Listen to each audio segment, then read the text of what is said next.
Hi, good afternoon, and welcome to 24/7 Magazine's webinar, Clinical Engineering Excellence, a new model to drive team effectiveness, sponsored by PartSource. I'm Carrie Forsyth-Stevens, the editor of 24/7 Magazine, and your host. I'm here with an excellent speaker, Blake Collins, the Clinical Engineering Director of a large Mid-Atlantic health system. Mr. Collins has been in the medical equipment field for more than 24 years and the healthcare industry for more than 34 years. After the presentation, Mr. Collins will answer as many questions as he can live. So throughout the webinar, submit your questions via the Q&A box on your screen. Also, the complete slide deck is available for PDF download. Refer to the box on the right-hand side of your screen which says Slide Deck for Download and click on the link anytime during the webinar. Now, it is my pleasure to introduce you to today's speaker, Blake Collins. Thank you very much. I appreciate that kind introduction. First, I'd like to a little bit about myself. I've been doing this for 24 years, as was mentioned. I spent 21 years in the Navy. I was working in medical equipment for a majority of that time. Worked with a large organization up in Indianapolis, and then came here to the Mid-Atlantic. And I've been doing this for a few years. I just would like to mention that the title says a new model to drive team effectiveness. For many folks, it will be a new model. For some folks, it's how you do business. So we'll just go from there. If you learn anything out of it, then that'll be great. So just a little bit about my organization. We're a large private employer. We have a lot of different outpatient services. We have 120 physical addresses. Net operating revenue of $1.6 billion. As you can go through and see that, U.S. admissions of 53,000, surgeries of 38, ED visits 187. That puts us at the 21st busiest emergency department in the country, and 6,400 births a year. Just a quick snapshot of what we manage here at our organization is, as I said, 121 physical addresses. We have 9 imaging centers, a bunch of different cardiac diagnostic centers, surgery centers. We manage 26 CTs, 15 MRs, 6 linear accelerators, a bunch of cath labs, just a grouping of equipment that we have to give a little bit of size and scope to the organization. I currently have 33 staff. I have it broken up. There's 10 biomeds, 7 imaging, 4 inspectors, and 1 lab. Also 3 sterilizer focus folks. Then they also do OR tables and the booms and lighting. I have 3 supervisors for each of the groups because I've broken my department down into 3 groups, which is the biomed group, the imaging group, and what I call support, which is my inspectors and the sterilizer groups. The inspectors that we have, which is a little different than most organizations, is their concentration is on the high volume, low acuity devices that take up a lot of your PM time. And so they focus on that, and they're not biomeds. It's a stepping stone into the biomed realm, but they're not biomeds. And it really lets us focus on turning a wrench versus the mundane PMs. So some of the things that we want to look at is how do we start to revitalize, reorganize your organization? Is you plan your work your plan, and then why do you want to do this? Is the financial, for obvious, your response time, your service completion. The one thing you don't want to do is do this for kingdom building. You don't want to be the king of the domain. It doesn't really go over well, and a lot of people look at it negatively. But our organization, they wanted financial reductions, as well as they didn't want to lose any of the response that they were already feeling with the contracts, because we were very highly contracted, and so that was one of our, many of our goals that we were looking at. So what we want to do is plan our work. So we start by looking at our inventory. You look at your contracts, you look at your existing staff and their competencies, and then your customer and your C-suite appetite for change and risk. All of which have to be there, because if you don't have the inventory to do it, it's going to be difficult. And so you just got to really look at all of that. Start by looking at your inventory. So what are the OEMs that you have? What are the vendors that you have? What is your variation in your equipment and your modalities? And where's the low-hanging fruit, your high-cost devices and your high-service issues? So if I have 50 anesthesia machines and they're all under contract, well, obviously that's a target that we can hit by training my own folks internally and going down that. And what's the story that that your inventory is telling you? Your contracts. Look at your vendors. How many OEM contracts or third-party contracts do I have? What are the numbers?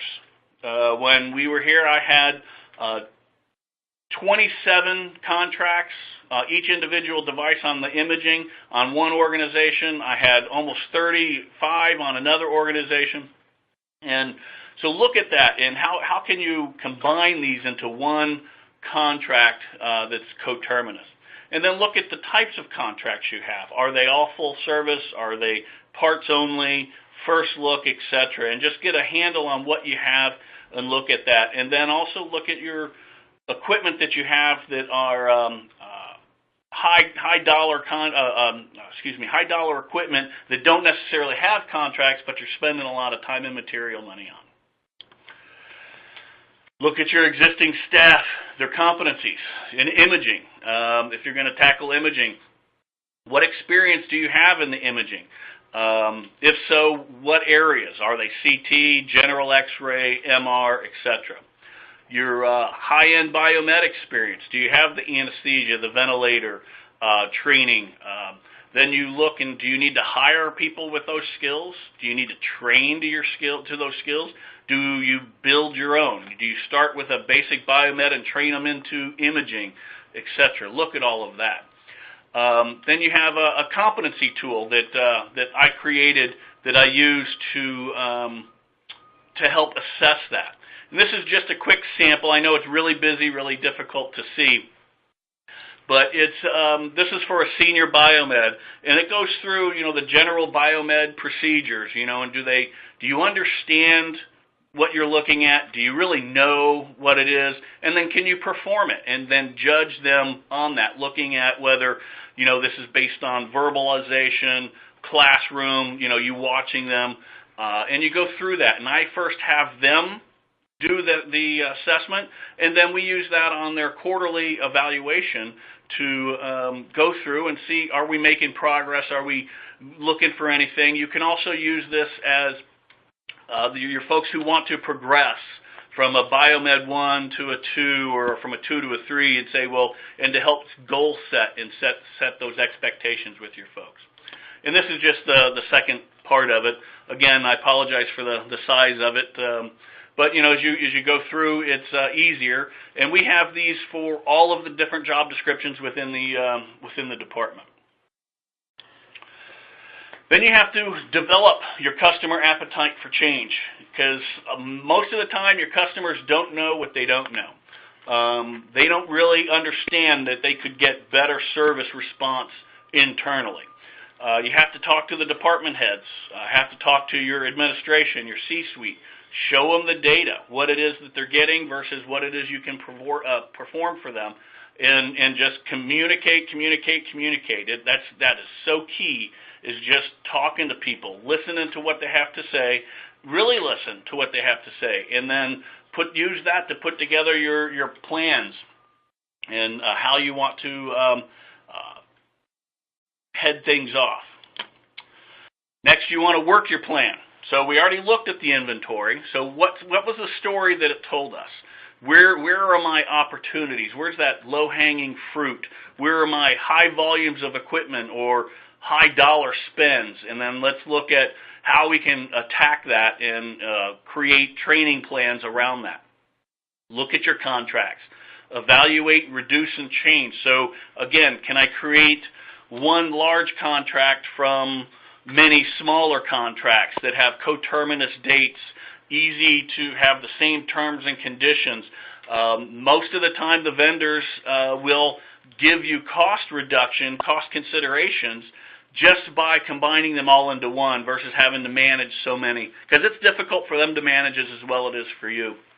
And then look at what types of contracts they are. Can you have a first look? Do you have the people that are trained? I suggest when you're looking at some of the larger vendors, put a roll-down process in there. So as your folks get more experience, more training, you can take some of the devices from a full service to a first look or whichever level that is in there and try to get that so you can evaluate that at least annually, preferably semi-annually, to be able to roll that down and then bring more cost consideration to your organization. Look at the staff. Again, the competencies, develop, hire, or train, whichever is there, and look at that, and then create a customer communication plan. Who are you going to talk to? How often are you going to talk to them? And who are your key customers that you're going to look at? Again, looking at the inventory, what story does it tell? The areas to focus on. Where's that low-hanging fruit, as I've said? Multiples of the same model, high numbers of failures. May not have a whole lot of devices, but we have a whole lot of failures. So how can we reduce the downtime to our folks and get that training?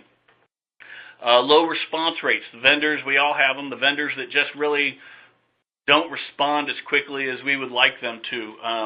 And look at that. And then the high service costs, especially those that don't have contracts, and breaking that down and looking at what you have. Contracts, as we said, some of the things we want to look at with the contracts is consolidate as much as you can.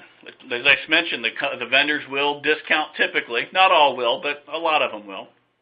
Adding your roll-down features, as we had mentioned, adding easy-out clauses. Some vendors will do it. Some will not, as we all have probably experienced. But the worst thing they can say is no. So you keep trying, you keep poking. Eventually they're going to say yes. You hope anyway. Add training support. Make sure that that is in there so that they will train your folks. If you can, when you're looking at your contracts, do tube pools. And detector pools. So, if you have individual contracts and you have tubes and detectors covered, you're basically buying a tube and detector for each unit every year, essentially. So, if you can pool them, that's what it's easier to do.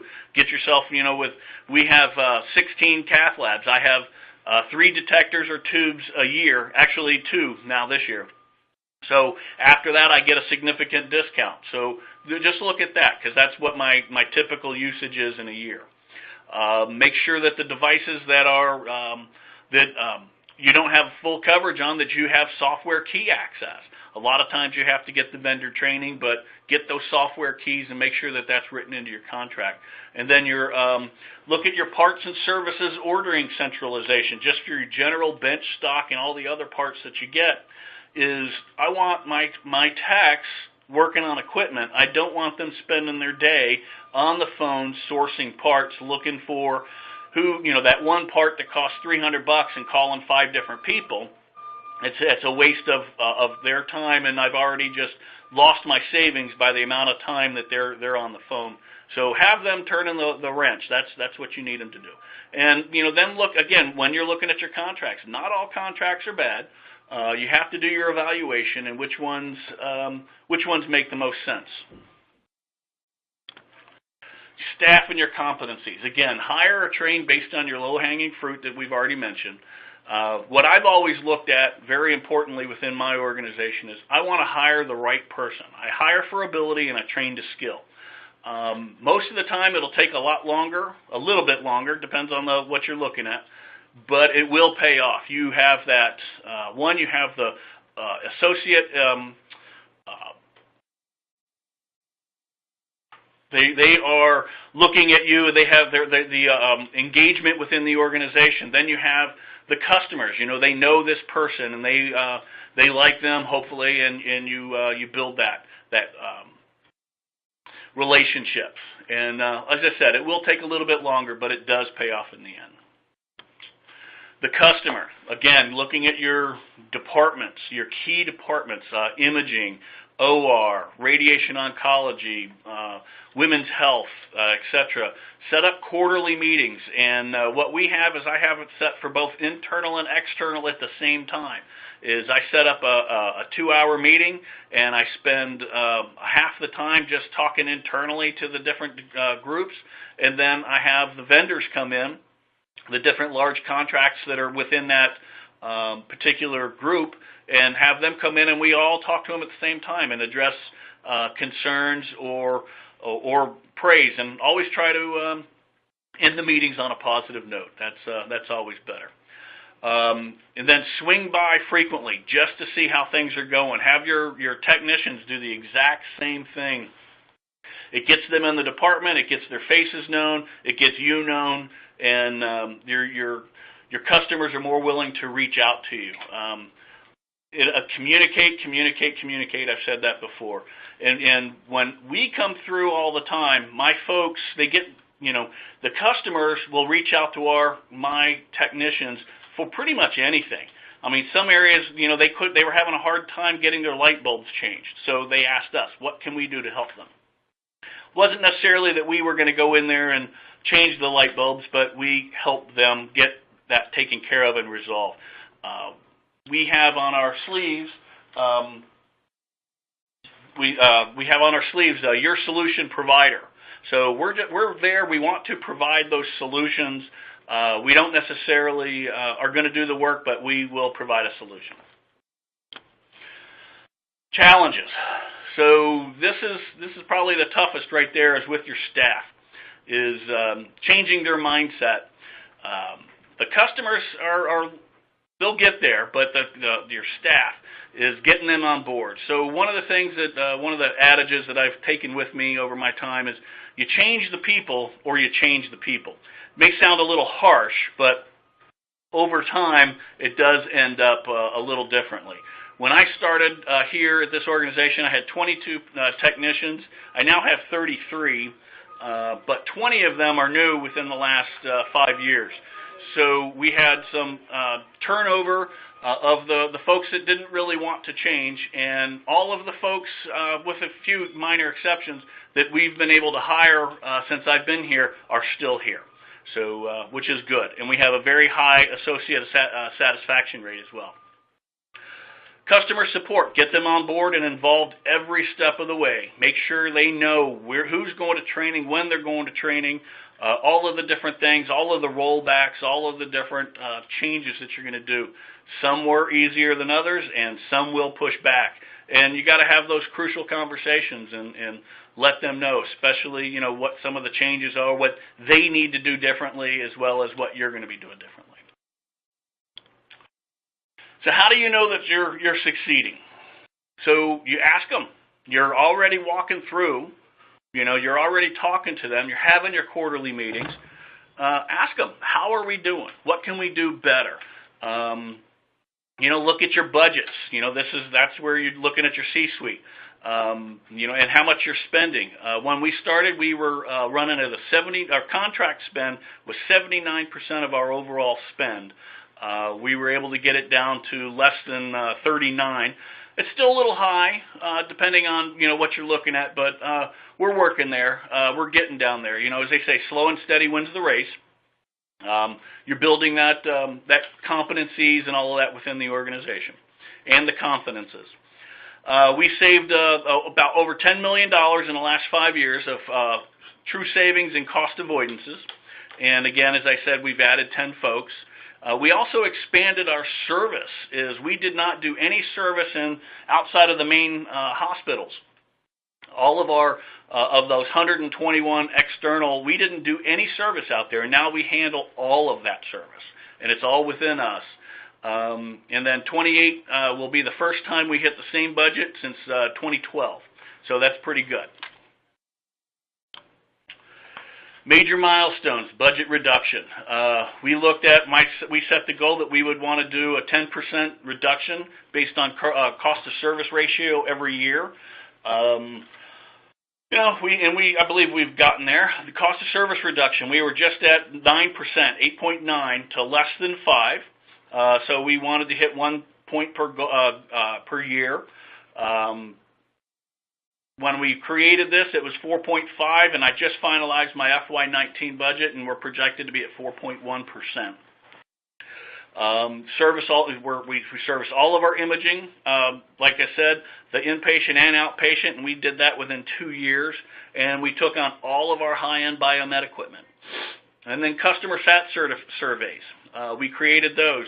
Our organization doesn't really like the 1 to 5, 1 to 10 scale. They like the anecdotal. I do too.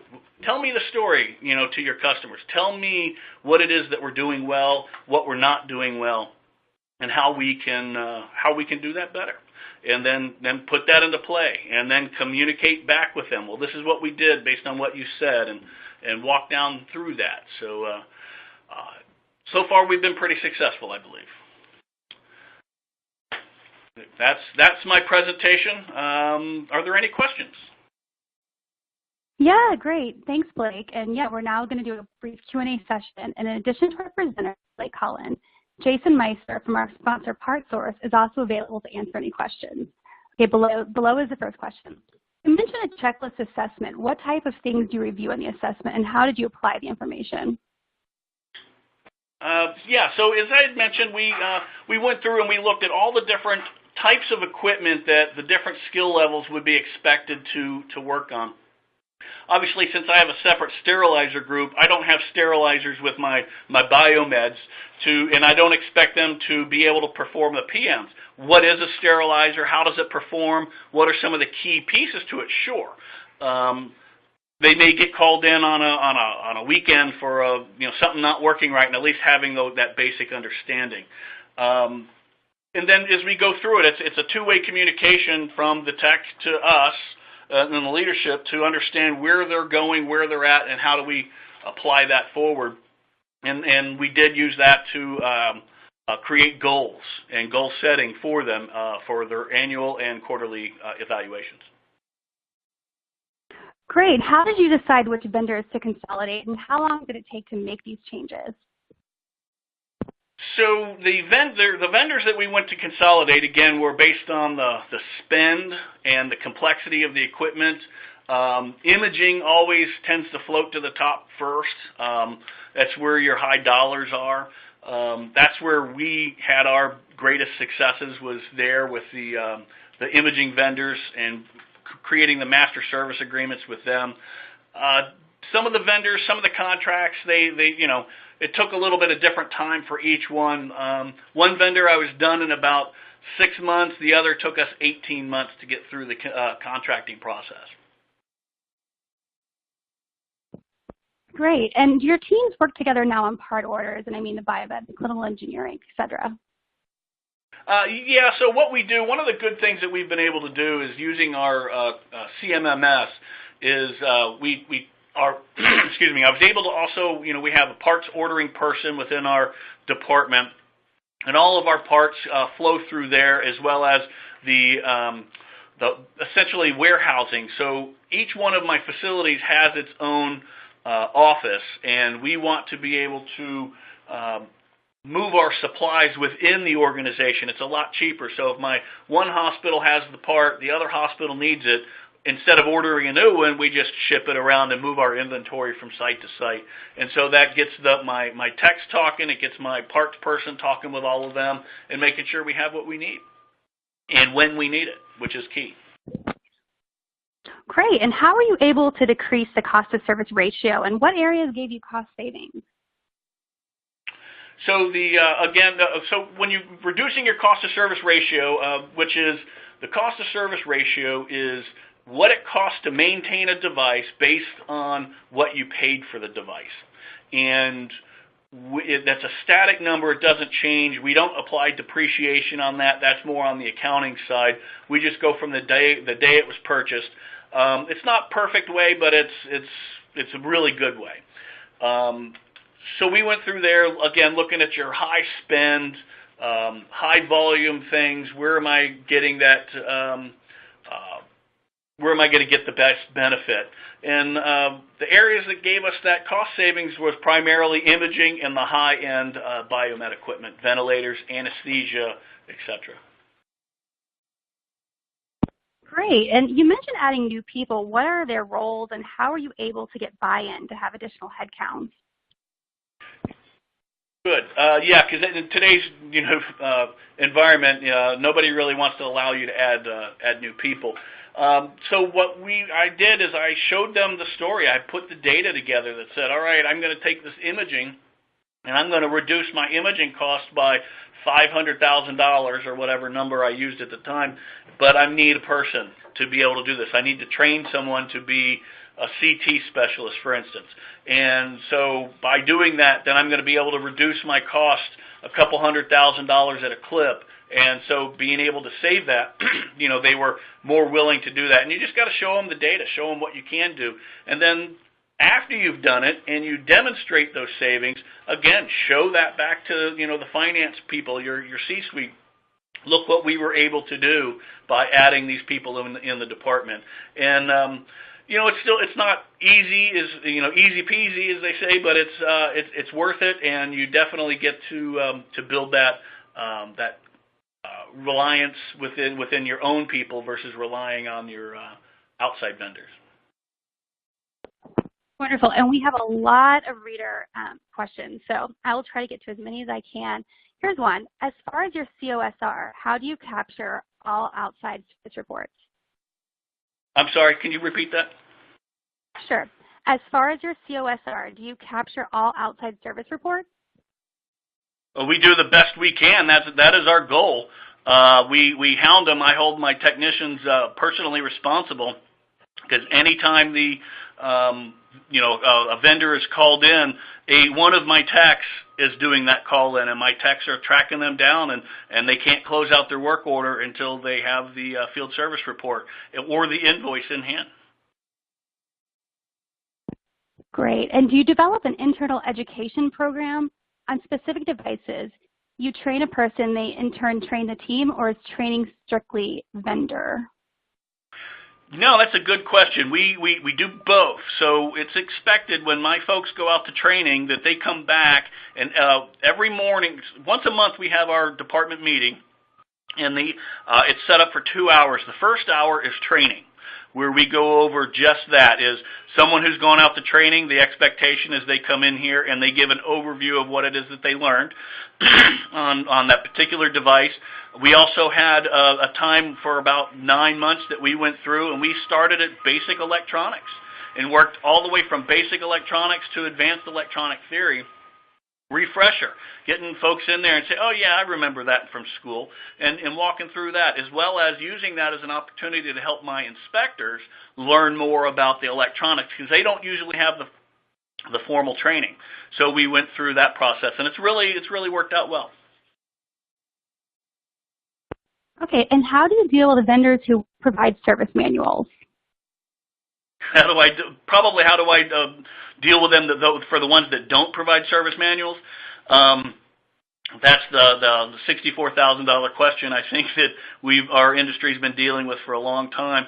Is we put it within our contract when we buy the equipment, as well as within our service contract, that if I don't get 2 copies of the service contract to include maintenance instructions, et cetera, that we won't pay for it. I wish I could say that was 100% that we were able to do that, because that goes down back to purchasing, and I'm relying on them to put that into the purchase contracts. I see the majority of them, but there's the few that get by that we're still working on that and getting it done. But we're much better than we were several years ago. Excellent. And one reader said, you changed a significant number of techs within 5 years. What was the reaction among the rest of your staff? So the ones that left weren't, like I said, you change the people or you change the people. So really, I added 10 people, and I had 20 new. So 10 people that I added are those 10, and 50% of the old staff left.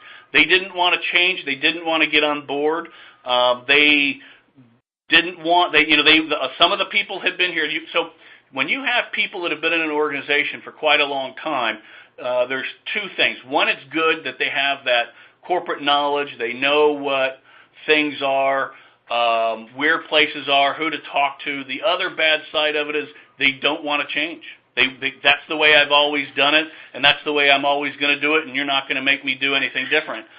So they leave. I didn't fire them. They left.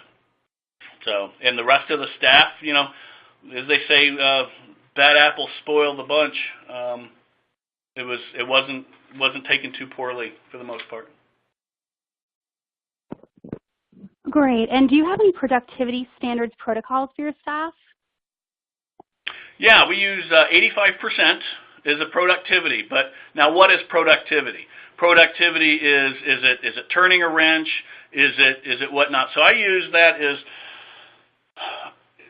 you got to look at it, is it documented time versus paid time? Is that productivity? No, that's just documented time. Productivity is, am I turning a wrench? Now, documented time is expected to be at right at 100%, but just because I have 15% of time that's not productive doesn't mean that it's not good time. People use productive, non-productive. It's really, non-productive time isn't bad time because I'm asking them to round with the customer. I'm asking them to go to meetings, etc. And that doesn't mean that that's bad time. It's just not productive. My definition and the definition we've come here as productive is, are you turning a wrench, yes or no? Very binary. You either are or you aren't. And if you aren't, it's not productive. But it's not bad time. And here's another listener one. What is the time ratio of repair versus PM your staff spends every day? Well, because my staff only concentrate on the high-end stuff, really depends on the modality. The imaging folks, obviously, they're doing more of the PMs by device count than my biomeds, because I have the inspector groups that spend 100% of their time, and the other groups, it depends on the month, depends on what their modality.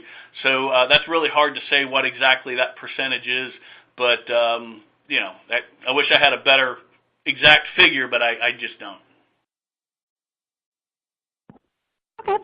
In gathering data, what kind of objectives did you set in order to obtain KPIs? I'm not sure I understand that question.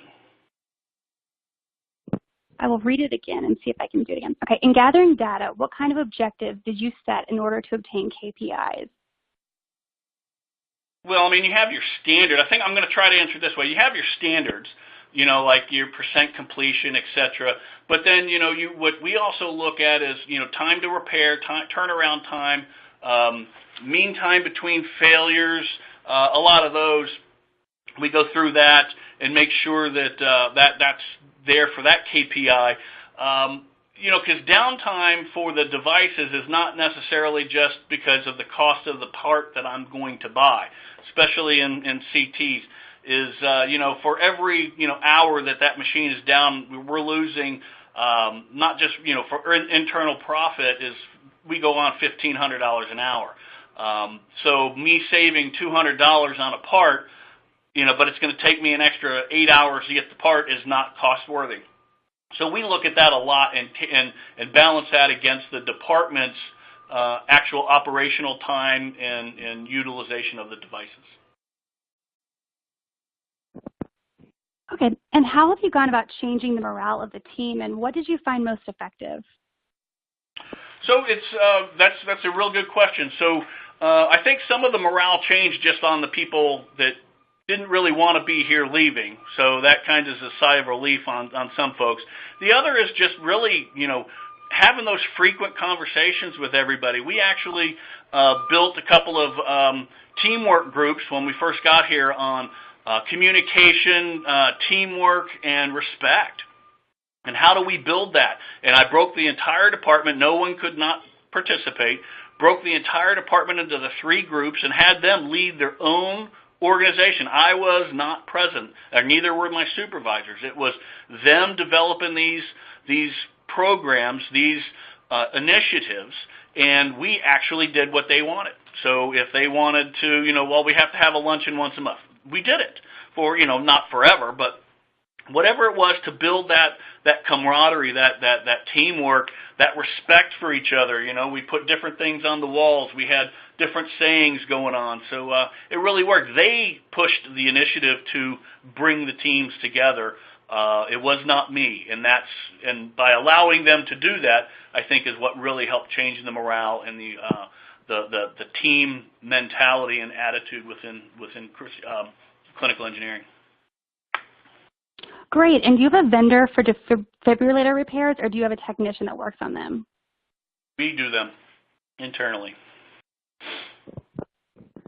Great. And what type of database tracking software are you using? I'm using it's a fairly new one off the block. I don't want to promote one organization over another, one type over another. They all have their benefits or not. This one's a fairly new vendor, and it works off of the ServiceNow platform, but that's not a ServiceNow organization. So I really am not comfortable giving out that vendor at this point because I didn't get their permission to give their name. Okay, and how did you get clinical acceptance of biomeds performing DI services? Also, what are the hours of service you provide? DI services, I'm not sure. Digital imaging, I'm assuming. So repeat that question one more time. Sure. How did you get clinical acceptance of biomeds performing DI services? Also, what are the hours of service you provide? We provide, so first of all, the easy question is our service is essentially, day shift hours, as well as we have people on call 24 hours. How did I get their clinical acceptance? Was talking with them, showing them what we were going to do, the training plans. I showed them the training plans, when we sent them to the vendors that we're sitting right next to the GE or the Siemens technician. They're going through the exact same classes. We went through that, and they were like, okay, well, we'll give you a little chance here, and you just got to keep building it up. And that's one of the good reasons of putting the roll-down clauses in your contracts. Just because you went to school today doesn't mean you're fully competent on it today. So we're able to then slowly roll these contracts down as our competencies get better and better, and our customers are giving us that leeway. Imaging here, especially outpatient imaging, was very difficult. That was a hard nut to crack, but we got through it. And then by the time we said, okay, we're gonna start working on all your MRI machines, they said, okay, when? I mean, that was as simple as that. So it was, we broke through. We developed that confidence in them, and it's hard to build, easy to lose, but we did do it. Okay, and do the inspectors only do the PMs? And what if during the PM they find the device is not 100%? Do they fix it, or do they turn it over to the biomed tech? Depends on what the issue is. If it's a cord that's got a tear or the plug is bad, they'll do that. Otherwise, they will close the work order as a failed PM, and they bring the device down, depending on the device. If they can bring it here back to the shop, they do. And then it will go to the biomeds. Otherwise, they fail it, they tag the device as out of service, and then the biomeds will go up there to the device to fix it. Great. And have you started utilizing AEM in your management plan? And if yes, how successful have you been? Yes, we have. We've been, I believe, very successful in it. So like IV pumps, we do not do PMs on our IV pumps, and I have a couple thousand of them. That's a lot of time that we're using on them. We tend to see 35%, 30% of them every year anyway, just based on the type of pump we have, the use that they're getting. So that we definitely have them on the AEM, and it works out. And we, the AEM is it's tricky. It's fairly new. You got to look at what you're looking at, what you're doing. You can't, you just don't want to AEM everything. As I said, slow and steady wins the race. You look at each individual one. One of the good things that we're doing is we're having, as part of the competencies that we do, is the inspectors, as well as the biomeds, as every time they go out and they're doing PMs, they're validating that PM against the service manual, against the device, and making sure that it all makes sense. We found several, especially older devices, where the manuals just didn't match up to the actual device. And so we're going through, and then whether we're applying the manufacturer or whether we're applying a generic PM procedure or we're modifying it ourselves based on AEM data. And so that's been really successful too as well in building up that their competencies and validating. And they have to take that to a senior biomed, because senior biomed is not just a pay grade. It's a responsibility. And we use that, and the senior biomeds have to sign off on that validation. Wonderful. And what's your stance on CBET certified techs? Are there incentives for staff that achieve certification? So that's a very good question. So I'm certified. I have several of my techs that are certified.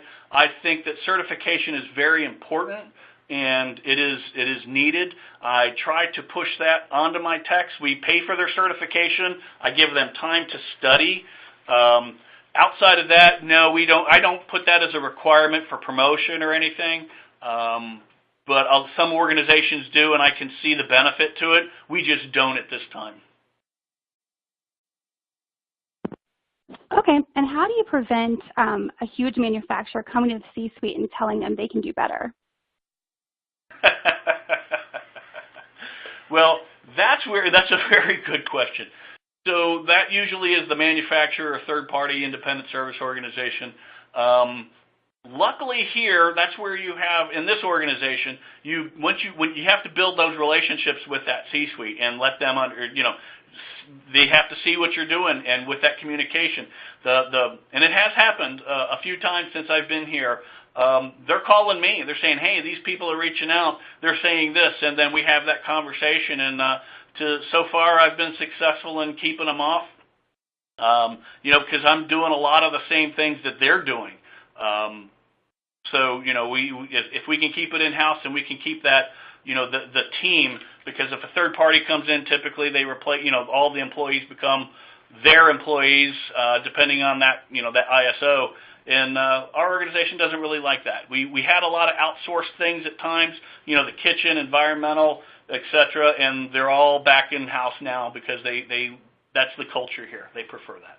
And I'm lucky that I have that culture here. Some organizations do not, unfortunately. Great, and I have one more great listener question. It says, "Hi Blake, hello from San Diego. Congrats. I too am a retired Navy BMET. What are your next goals and steps to continue with your success?" Well, so I have moved several times in the Navy. I lived in 11 states. I've moved quite a bit. I have about 10 years left, and my success is that I lasted here for my next 10 years. I get offers, like almost everybody does, to go different places, and I'm happy here. And my success is that if my department grows, my customers and my patients are taken care of, and that my staff has the ability to grow and to develop, then I'm successful and I'm happy. Wonderful. Thank you so much. I want to conclude by saying thank you to our presenter who did a wonderful job, as well as our audience members and our sponsor, PartSource. Today's webinar is being recorded, so you may rewatch for free anytime in the next year using the same link you used to log on today. And feel free to share the links with colleagues who may have missed today's live event. Also, please email me at kstevens, and that's Stevens with a PH at Medcore, and that's medqor.com, with questions, comments, and future webinar suggestions. And also, please be sure to visit us at www.24x7mag.com. Thanks again for participating in 24x7 Magazine's webinar, Clinical Engineering Excellence, a new model to drive team effectiveness. Have a wonderful day.